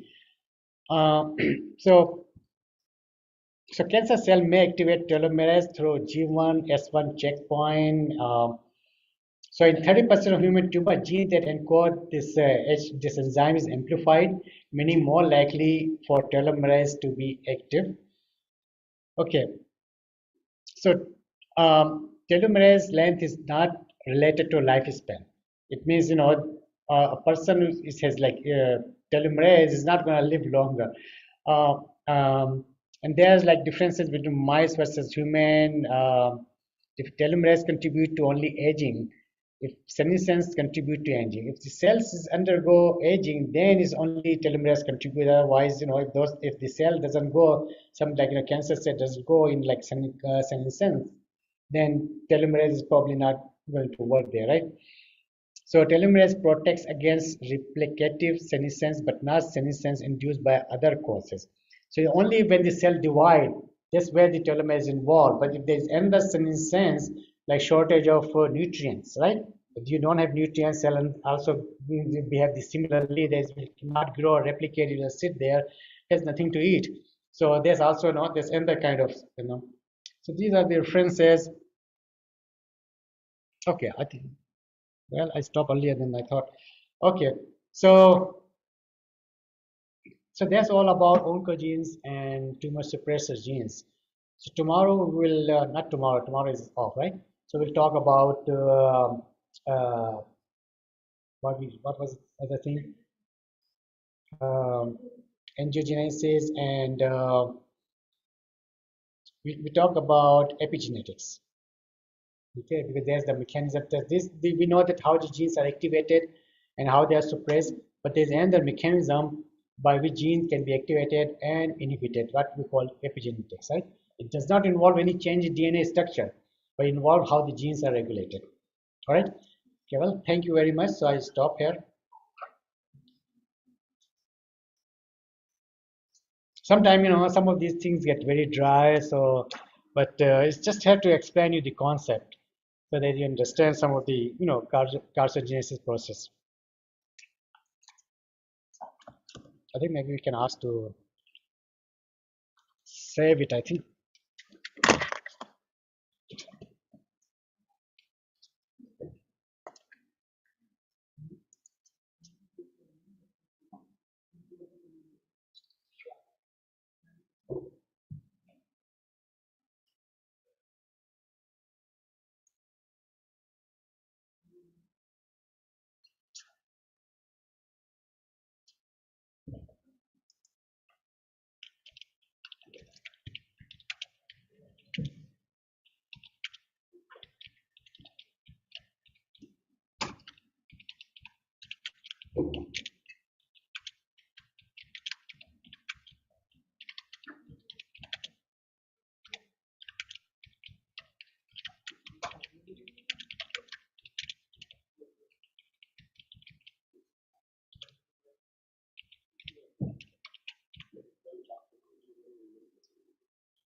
Well, yeah, I stop it so that I save the chat so that I hardly get time. I get so busy here. Oh yeah, wait, what happened? I made